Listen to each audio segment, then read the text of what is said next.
नहीं नहीं रात भर नहीं, सामयिक चीज गा देते हैं। हो गया है समय तो आइए बिरहा ही गा देते हैं। देखा भैया कलाकार में अच्छी बॉन्डिंग होना चाहिए और वहां से बहुत गहरा लगा होगा। आज से ना 5-7 बरिस से वाह, लेकिन हम बतेबे करिए भैया कुछ भैया मुंह फुला लेते हम कि बतावा हम तो नंबर दे दे चापे लगले, लेकिन नहीं। अच्छा अच्छा दादा हम पंडित लगत हई, हम पंडित लगत है कथा का हम बिरहे गाई। आप लोग झूठ मूठ के डरवाओ थे हमें, एकदम कहानी पर चलब दादा। बागी बलिया के वीर हैं आप आगे बैठिए बिरहा सुनिए, मैं बिरहा ही गाऊंगी। हटाइए सामयिक चीज को। बागी बलिया का कहानी भैया आजा तू बीरस बिरहा हमरो सुना। लोरकी खंड से बिरहा धर्मेंद्र भैया सामने वाले आओ भैया।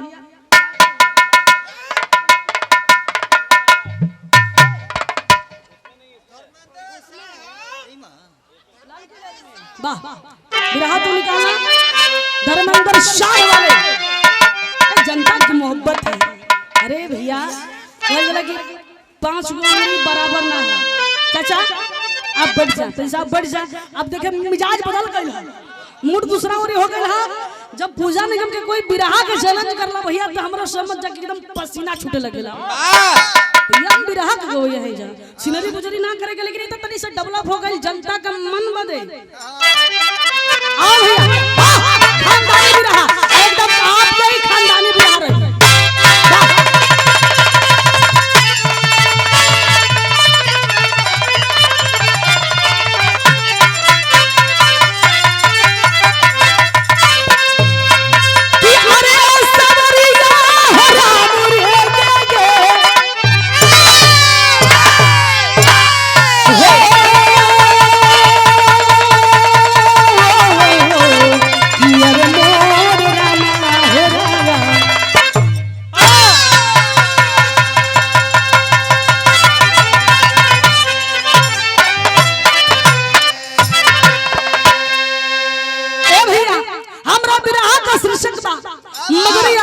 शादी का लड़ाई तो कहल गई भाई बाबूजी की वो जवानी ही क्या। अरे वो जवानी ही क्या लगवा दे। हेलो माय हीरो जौन जवानी में 10-20 लड़का अच्छा लड़की तबाह ना होके। आओ भैया भूमिका के लाइन है, बुरा मत माने है आप लोग।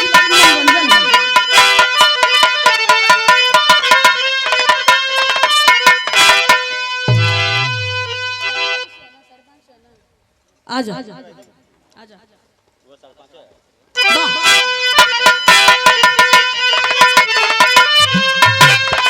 तो बलिया की माटी, तो बलिया की माटी में खाटी बगावत नहीं समान सहने की आदत पुरानी। तो याद आवा उस विभूति थे सवर मनोरी की, पानी पे चढ़ती थी पल भर में ये जवानी। ताली के गर्जना से भयंकर ठहराता, अरे ताली ठोके जब गौरा के दोनों सलामी। हे श्याम देव लोहा अरे जब जोहा के तीर देखे, अरे तो चढ़ती जवानी उनकी।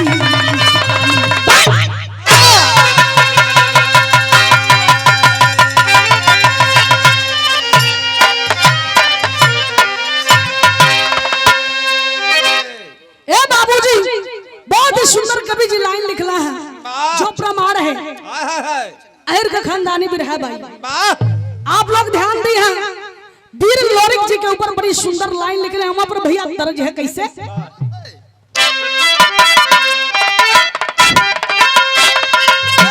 बात है, क्या बात है। स्वर्गीय बुल्लू गुरुजी, रामदेव गुरुजी का अंदाज।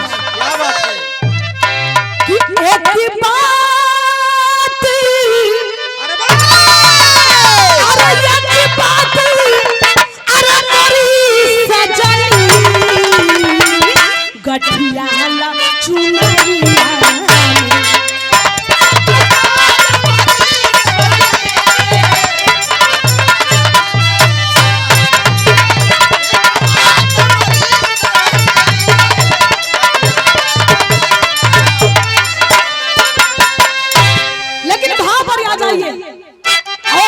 सुभाष यादव जी इस भाव पे यानी इस गीत पे पुष्पहार पुरस्कार देकर स्वागत किए। प्रणाम। आशीर्वाद की दुकान, आशीर्वाद की कामना है। गिट्टी बालू की दुकान है भैया का, बना रहे दुकानदारी भैया चलत रहे। आजा कैसा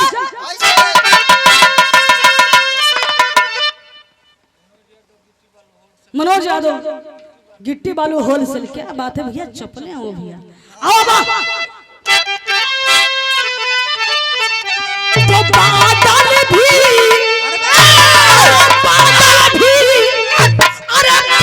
भी सिमट जाता अहिरो की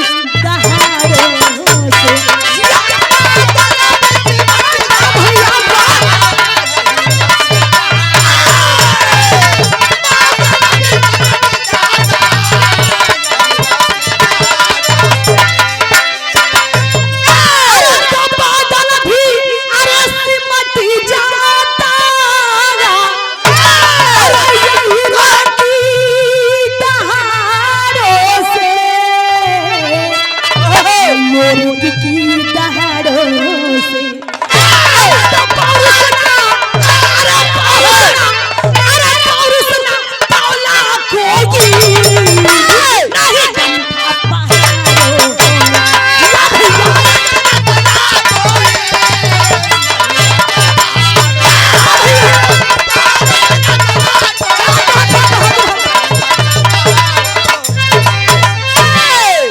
झबर भैया भैसा वाले भैया की ओर से पुरस्कार है, आशीर्वाद की कामना। आप भैया कहानी का शुरुआत जौहरी का लाइन है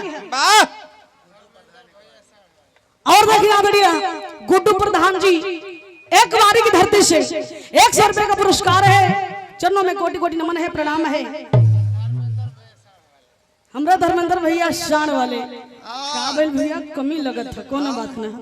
हमरा बदे 1 लाख के बराबर है। हाँ तो साढ़ वाले कमजोर परत हुआ भैंसा वाले से नहीं भैया बराबर है मुझे लगभग। आ बा भैया लाइन जो होई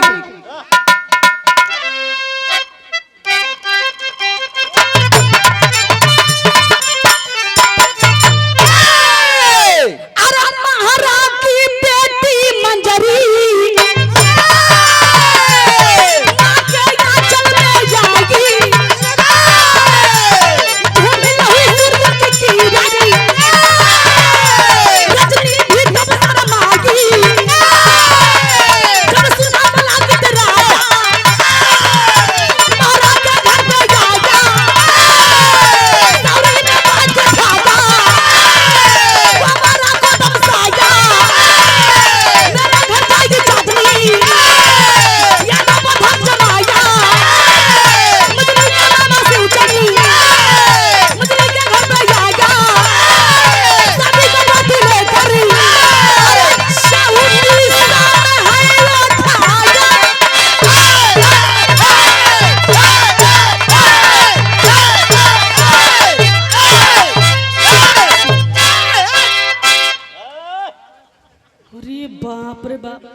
सुनील यादव रोडर मालिक। हाँ हाँ समझ गई भैया की ओर से पुरस्कार। लेकिन ये भैया ये तो तुहर जान ले लिया हो। ये सार का खून पी जाई। अरे बाप रे बाप, कहां से पचा ले बा तब भैया देखा इनका औकात ही कहत हो कि खून पी जाई। अच्छा ही बतावा इनका कि अगर कुछ हो जाई ढोलकिया के बजाई हो। हाँ इनकी बाऊ के बोला ले। चलो भैया बढ़िया है।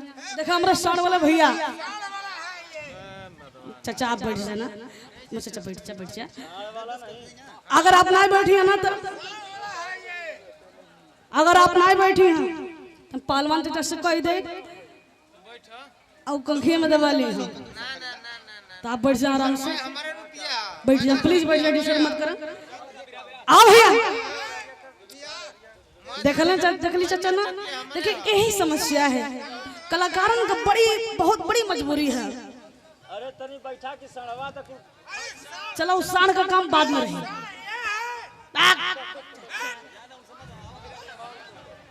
उनके बैठावा दादा, उनके बैठा झबर भैसा वाले कहाँ से धर्मेंद्र भैया तू साण का नाम ले ले अल्लाह की गाय नहीं बहुराए लगल। इनके गौशाला में भेजा। आइए उन्हें आप लोग ध्यान मत दे, बिरहा पे ध्यान दें। ए बाबूजी ये बात उस समय की है, 14 में महाराज यादव का लड़की मजरी भैली। ए बाबूजी गांव जवार में चर्चा का विषय है कि भगवान महाराज ने झोली में हीरा डाल दिले हुआ, बड़ी सुघर लड़की भैली है।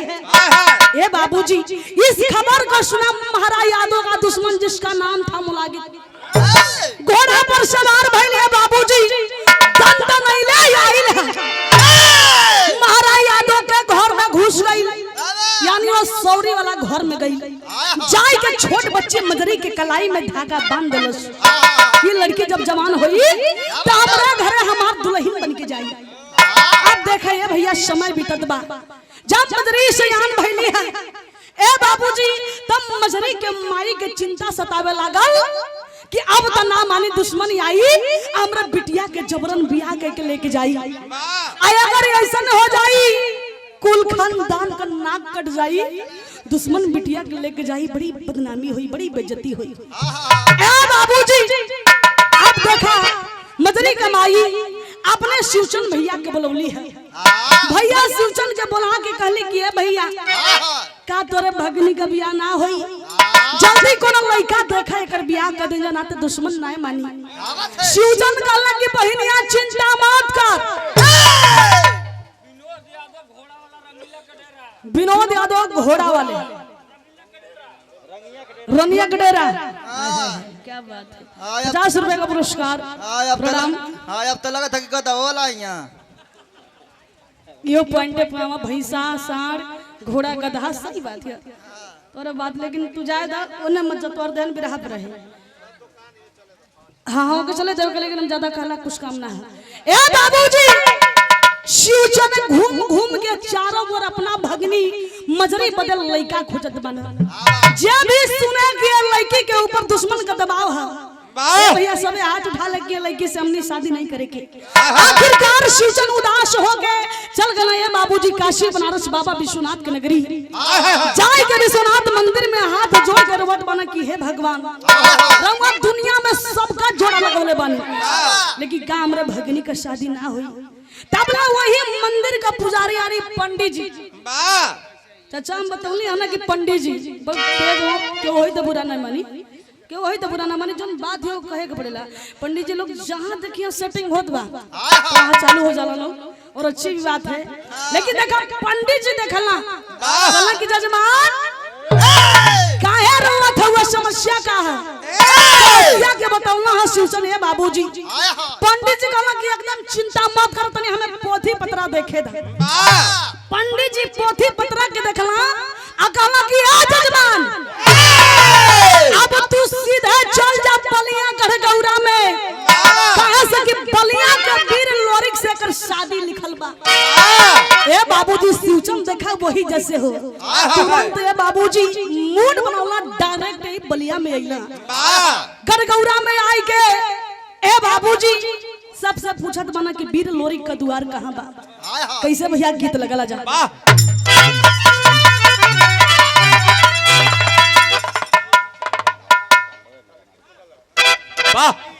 बहुत बड़ा समस्या भैया का हो चाचा, ध्यान से आप लोग सुनी हो। गोपी चंद गदहा वाला बिस्किया खसियोला यहाँ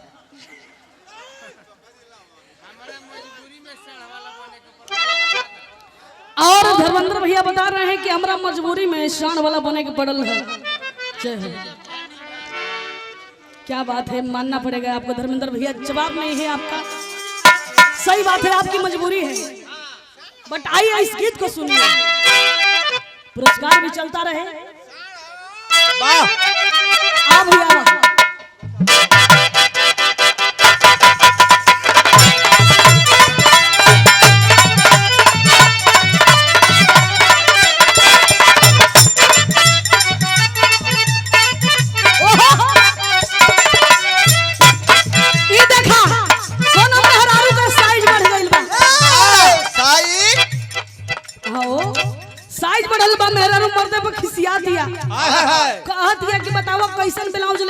सिवा के ए और अपन दोस्त ना दे दिया कि 6 महीना पहले काम देले रही है और 6 महीना बाद हमार दे तनी भारी भरकम वाह अपन दोस्त ना दे दिया ब्लाउज नापत दिया ब्लाउज छोट होता हाँ कहत दिया का नाप जो में भारी कमन खोट हो गई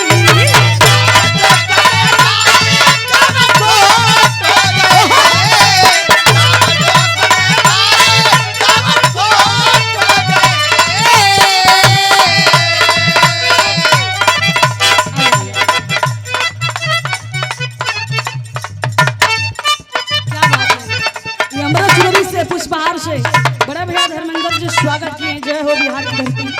ओहो दोरी दुकान यहाँ आप लोग घूम रही हैं मत ये मत सोचिए कि मार रही तो इनाम लेवे लगे थे तब गौते ना कहाँ सही ये बदे मिलेला नाम बोला क्या बात है। जय नाप जोखम है भारी कामन खोट हो गई कि कोई सा नसीब रे कि कोई समस्या न सरे बहरजिया चल छोटा हो गई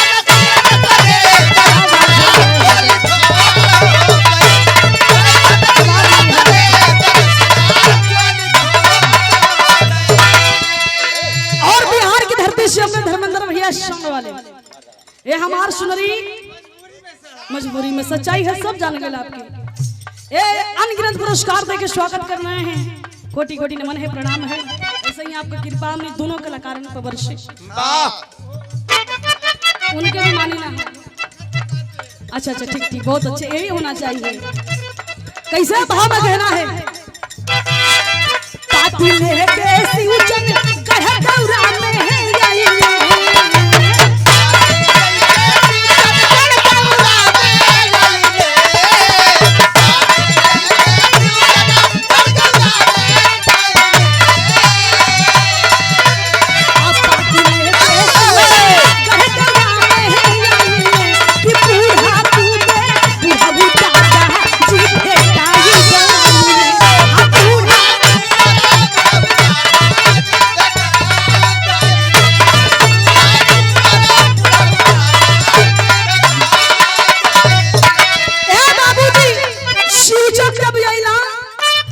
पूछत बना कि वीर लोरिक सौरू के द्वार कहाँ बा। ए बाबूजी गांव वाला बताओ तो कि एकदम सही जगह सौरू लोरिक के द्वारे हुआ तो वहाँ सही जगह पे आयल है तब ले भैया उड़कुबे भेटा गइल ना जब भेटल ना तो देखा सिउचन जाके पूछत ना कि दादा ये द्वार बा ना कहले कि हां हो अभी कंफ्यूजन में होगा बैठल दुआरी है सही जगह पे आयल हो मेहमान वैसे आयल कहाँ से आवा बतावत हो कि सोनभद्र अघोरी अघोरी की धरती से कहा कि बैठा एकदम बैठा घबरा मत अघोरी की धरती से आयल हवा हम बूझ कर निकाहे बदे आयल बाड़ा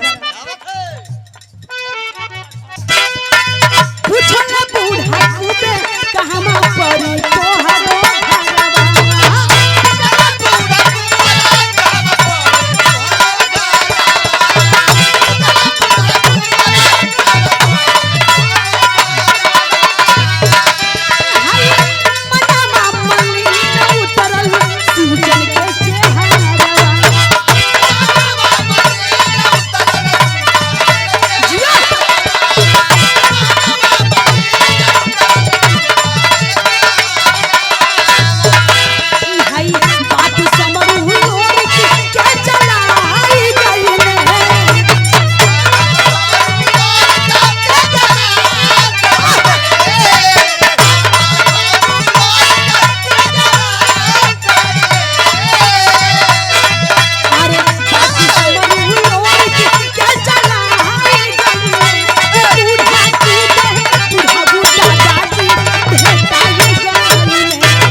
चेहरा उतर गइल बा बड़े कुत्ता कहला कि मेहमान चिंता मत करा सही जगह आइल हवा अबे लइका आई है सा आ देख लिया पसंद कर लिया तब ले ये भैया समरुआ लोरी अखाड़ा लड़ के चलल हुआ जा जान पर लगल माटी बाए भैया मटिया के ठोक ठोक के छोड़ावत बन जा जो मटिया के छोड़ौलन जा तब भइल गर्जना का आवाज जौना आवाजिया के सुन के सिचन कहलन कि अरे दादा बिना मौसम का है बदरी कैसन गरजतिया बुढ़ो गोबे कहलन कि बस मेहमान इतना में अब अभी तो खाली माटी छोड़ौना हंसा ओने का असली अखाड़ा देख ले बा धोती बिगड़ जाई अब वही माटी छोड़ौना हंसा लइकवा आवत हम से मेहमान लइकवा आवत हम तब ले ये भैया सौरू लोरी के सामने आइले बुढ़ो गोबे कहलन कि ला देख ले मेहमान ये लइकवा हम गोरका से करबा कि करियावा से करबा अब देखा है बाबूजी गोर का देखा है आजकल के जमाना में काला रंग भैया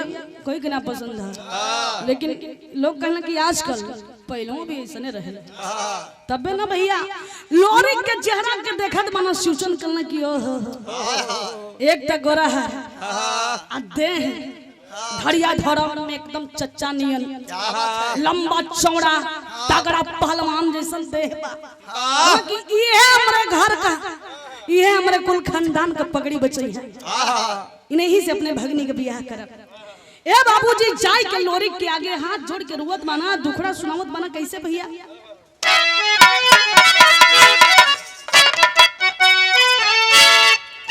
ओहो माता बहनी गावेली पीड़िया में इशारा रहे देखा हम कबे के लिए कम समय में ज्यादा समय लगाई कि सामने यानी बगल वाला गौरिया को बुरा लगे कि आज ये कदशी आरती हने दुई दशिया तेरसिया के कि हाई तेरसिया के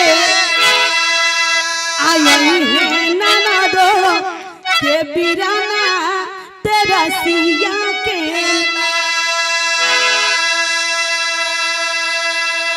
लेकिन कहना बाबा में कैसे भैया कि रोबन सिउचन धाई के अरे रोबन सिउचन धाई के आहाई लोरी के गे पयरिया सुनाए लोरी की अरे सुनाए लोरी की अबर से झरी झरी नजरिया सुनाए लोरी की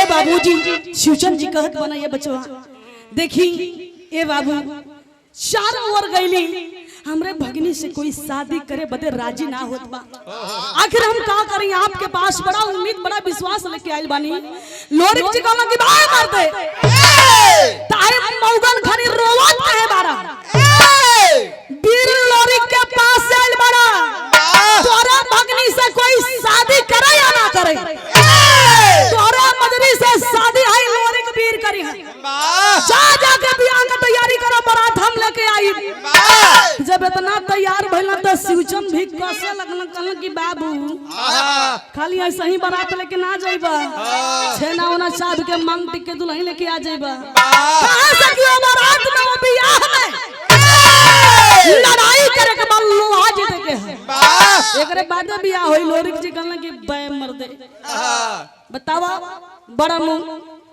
छोटी बात ऐसा मत कर पहलवान आदमी हो और हमसे मजबूती से बात कर जा तू बियाह का तैयारी करा एकदम तैयारी में आई हम बारात लेके कहले कि बाबू बात होना है यानी तोरे बारात में ये कहू है बुढ़वा लोग ना जाई हां खाली नवा जाई हां नवा पहलवान टाइप के आदमी जाई हां कहला कि चाचा जा मामा जा घबरा मत जा ए बाबूजी अब देखा शिवचंद जी जाके बियाह की तैयारी करत बना और इधर लोरिक जी बारात सजावत बना कैसे भैया गीत लगल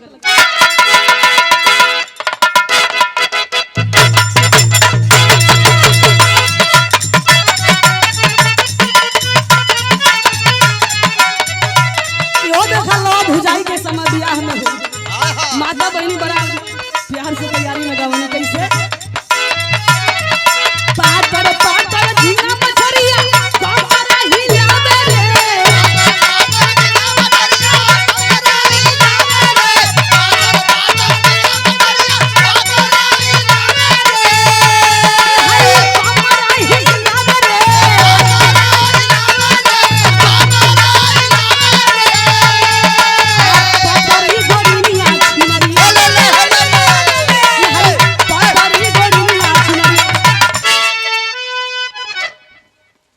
डिस्क ब्रेक हाँ शब्द एकदम प्लेट धई के चटक जाई, और तुरंत रुक जाई। हाँ अतन को गड़बड़ाई तो नीचे गिर जाइबा।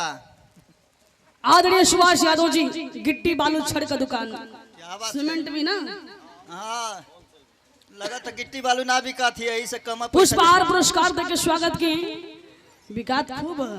हाँ पैसा काहे कम देत हुआ। आशीर्वाद की कामना है।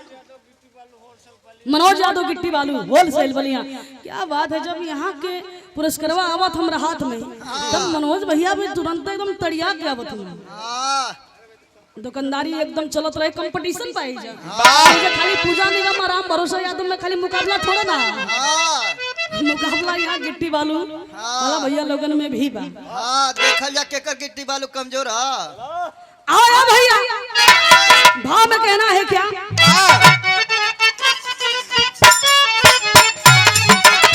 गौरा के नमहन के लोरी का लावले हो।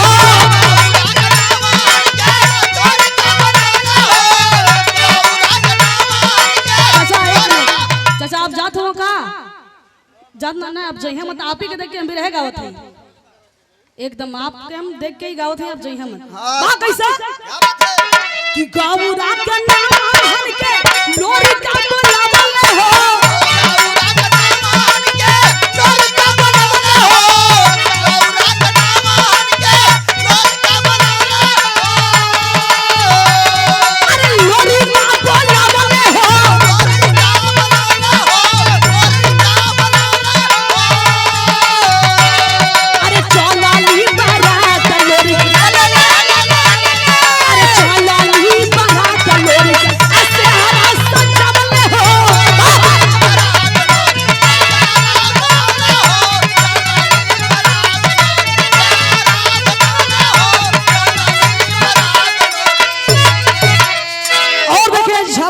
वाले भैया 20 रुपए का पुरस्कार आशीर्वाद की कामना है। ए बाबूजी आप देखें लोरिक जी मां बलिया के नमहन के बटोर लेहला, नमहन के बटोर के भैया बारात लेके चल देहला।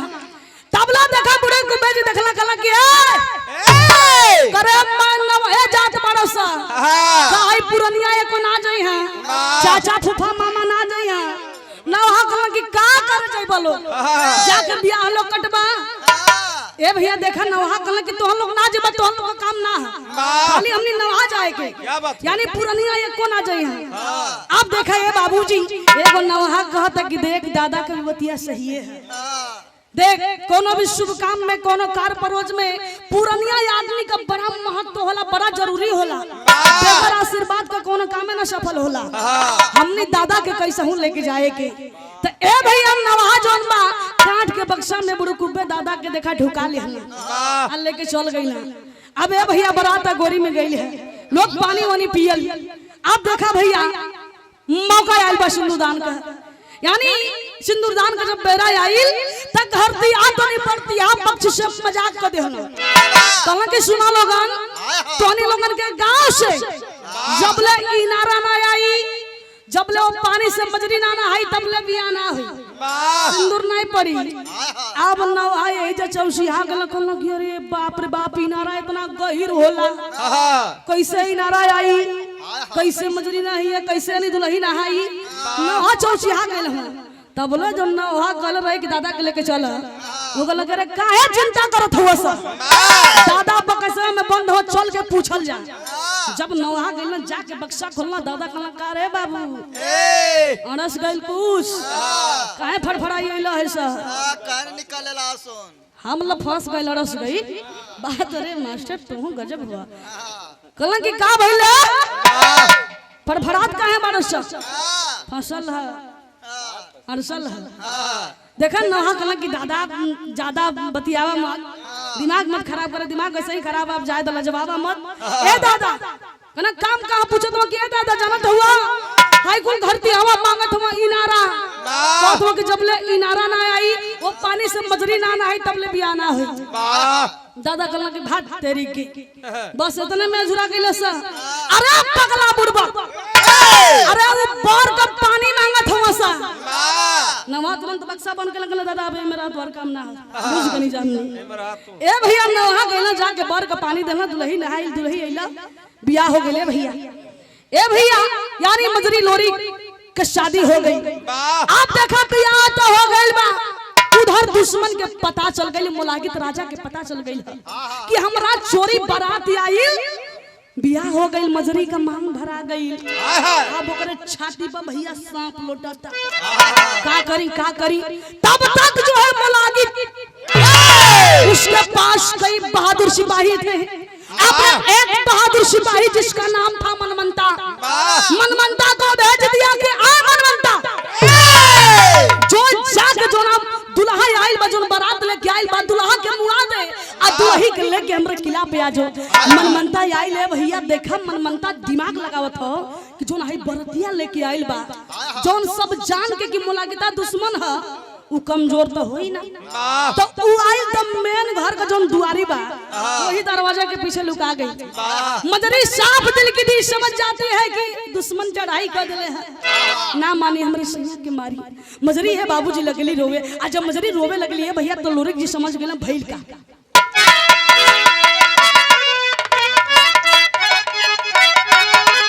अरे ना भूमंडल में भूचाल आ गया भूमंडल में भूचाल आ गया तेजा कर में उठाए दमदमाए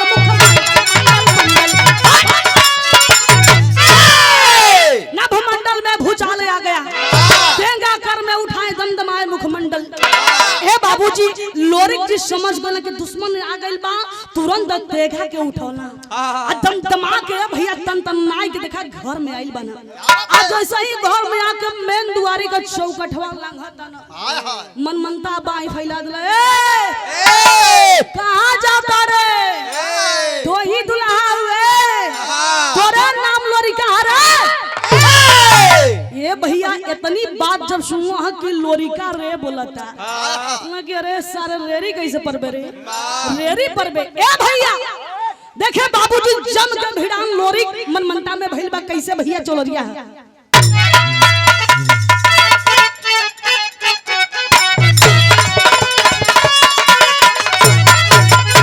अरे सुन ले लोरिका जब की रूटाना मा हलल खून जब बाप दना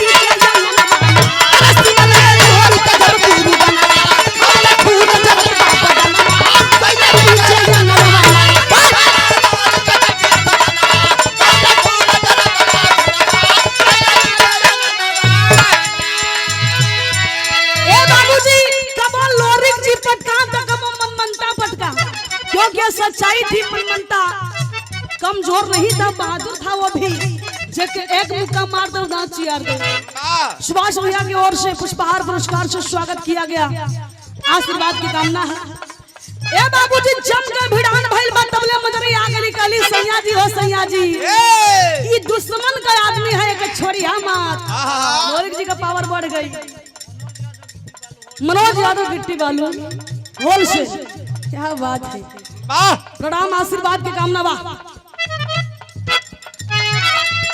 चलनी तो मजरी तब करवाई कैसे अंगना में गई आई माना बनता गई लफड़ी आई कैसे लोरी कजी से लड़ाई कटले लड़का कर कर जाना हमने बोला गुददाना वही पीछे जाना वाला वही पीछे जाना वाला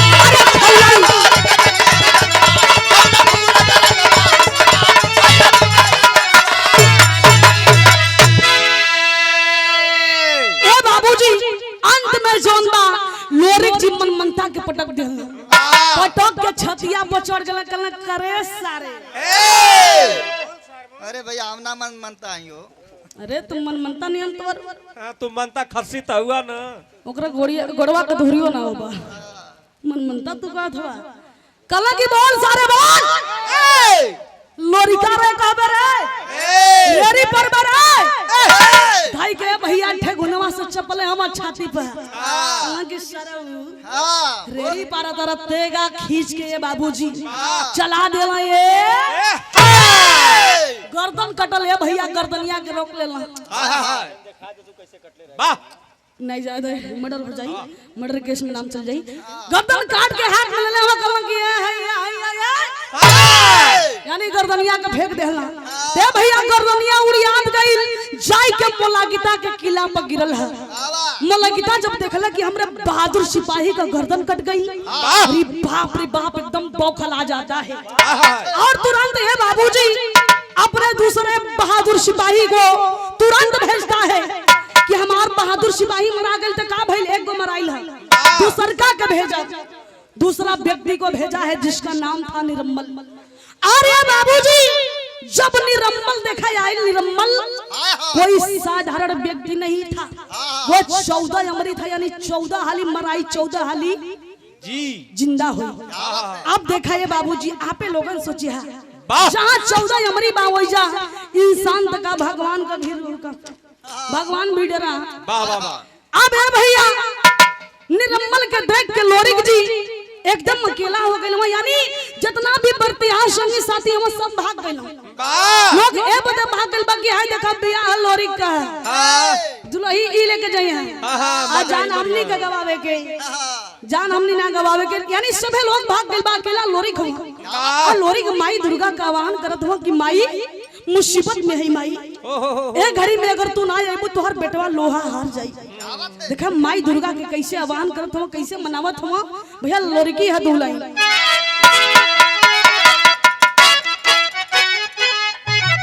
चंजबा गुरुजी के लइनिए चंजबा इमे देखा भाव है कि अरे कहले बलोरी की ये दुर्गा सुन लेबू हो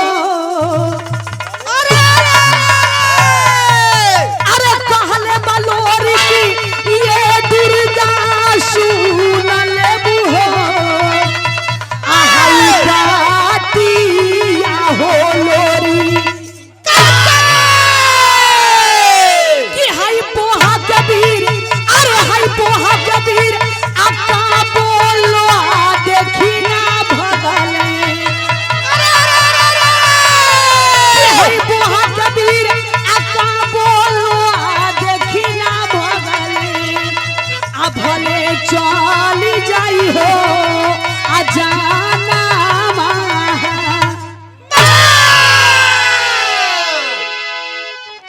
और सुभाष यादव भैया गिट्टी बालू छड़ सीमेंट भैया की ओर से पुष्पहार पुरस्कार देके स्वागत किया गया। आई और ले ला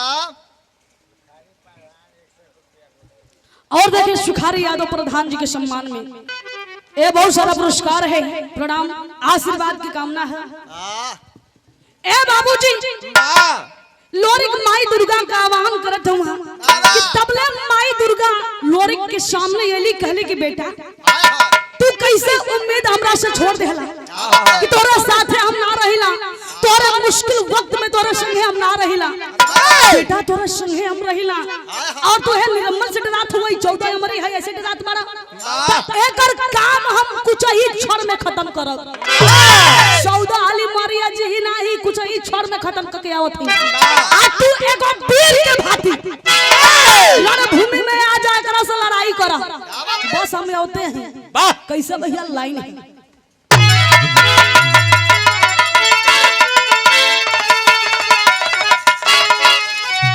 कि बोलली दुर्गा बनी सती अरे बोलली दुर्गा बनी सती अरे महारानी बानी लोरिक से आज 2 मिनट साहब बेटा तू पानी पानी लोरिक से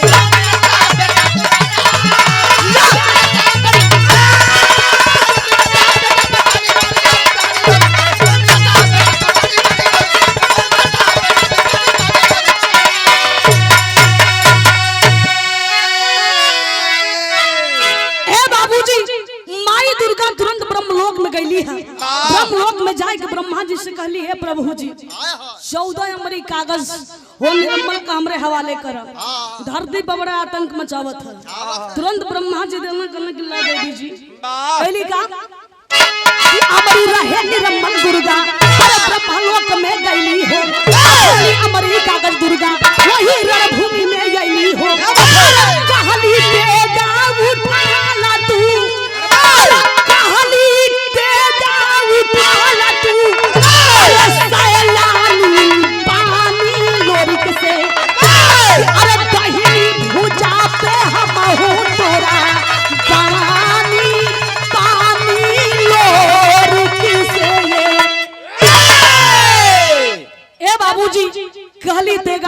तू सैलानी बानी लोरिक से, दहिनी भुजा पे हम हूँ तोरा बानी बानी लोरिक से। माई दुर्गा वो अमरी कागज के फाड़ दहली और एली लोरिक जी से कहली बेटा तेगा उठा ले, अब देर मत कर, दुश्मन के गर्दन पर चला दे, मुड़ी अलगा दे। तुरंत लोरिक जी तेगा उठा के बाबूजी खचाक दे चलौना, मुड़िया अलगा गई। हाथ में लेके जैसे मनमंता के गर्दनिया फेंकले रहे वैसे ही निर्मल का गर्दन फेंकत बाना। ए भैया देखा जब वो गर्दन गइल बा उड़ियात हो जाई के मोलागिता के आगे गिरल बा। अब तो एकदम पागल हो गया है कि आखिर कितना बहादुर आदमी बा जोन हमरे बहादुर सिपाहियन के मार देत बा, मुड़िए काट देत बा। तो ए बाबूजी उधर देखा मातम छोले हम मोलागिता के घरे, लेकिन इधर देखा जब दुई दुश्मन मरा गइल ते भैया खुशी से सहनाई बजल है। अल्लाह के लाइन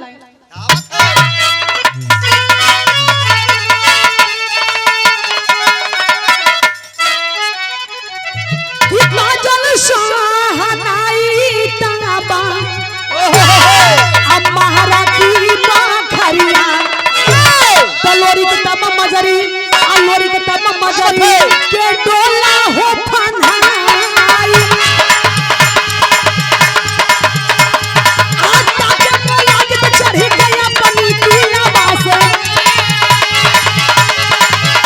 अरे आता के मोलागित चढ़ी गया पनी की आवाज।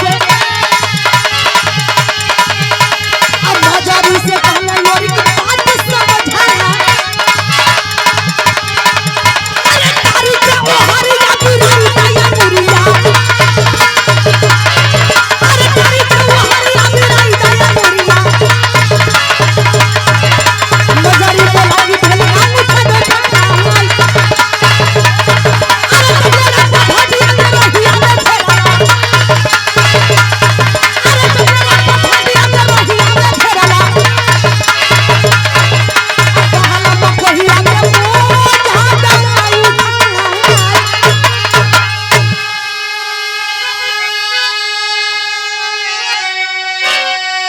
ए बाबूजी इधर देखे शहनाई बजलबा और लोरिक जी मजरी का डोला फन्हा के अब देखल लेके जाए लगला।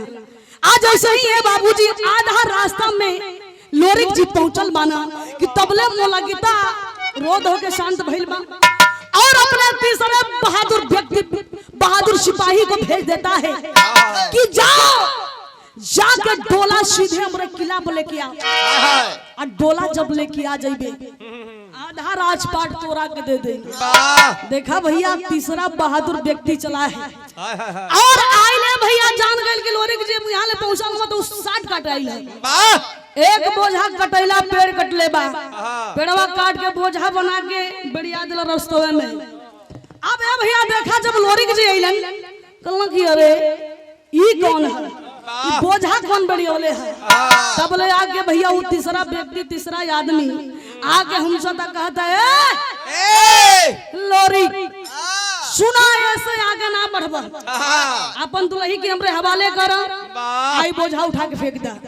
लोरिक जी कहला करे तोर का नाम हरे, कहता रे हमार नाम है रंपा भाट।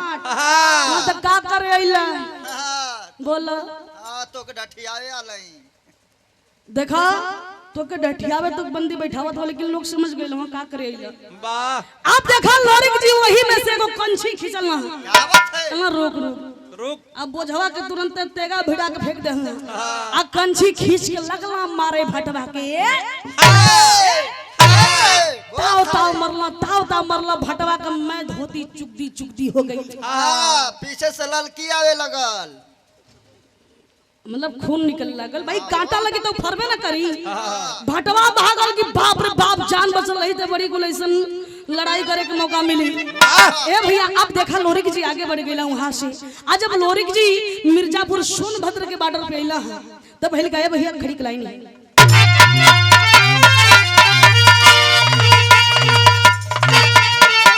तू चिंता मत करो, तू जितना बढ़बा उतना हम चढ़ चढ़ के मास्टरवा के हमारे जान ले बुका। हाँ तो भाई ये आदमी से हम तंग हो गए हैं। हमरा समझ में ना आवता कि इनके निकाल नहीं के रखी। अरे भैया पत्ती पर चढ़े के बात करते यार।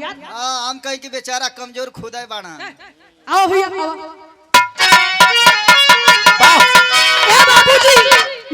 जब आई हम बॉर्डर पर तो अब देखा बीच में पहाड़, बहुत बड़ा पहाड़ था जो रुकावट बन रहा है। देखे वाला लोग तारीफ करत हम लोरी जी का कहत हम का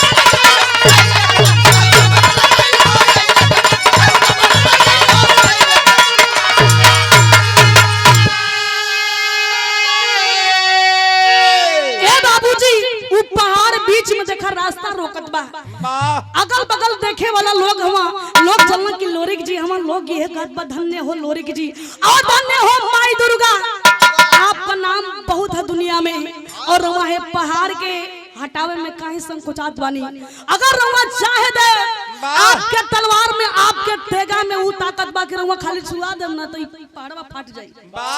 अब देखा लोग साहस बढ़ावत हवा, हौसला देत हवा, तबले लोरिक जी तेगा खिंचला आ खींच के भैया कैलन का आइला मिर्जापुर में आहोरा की नागरिया, अरे मारले पहाड़वा पर अरे खींच के तलवारिया पहाड़ दुई, अरे तिहाला पहाड़ दुई भाग में या लगाई हो लोरी का जी कथा है, अरे यही रे कथा है आगे ही का बोना लगाई हो यही रे कथा।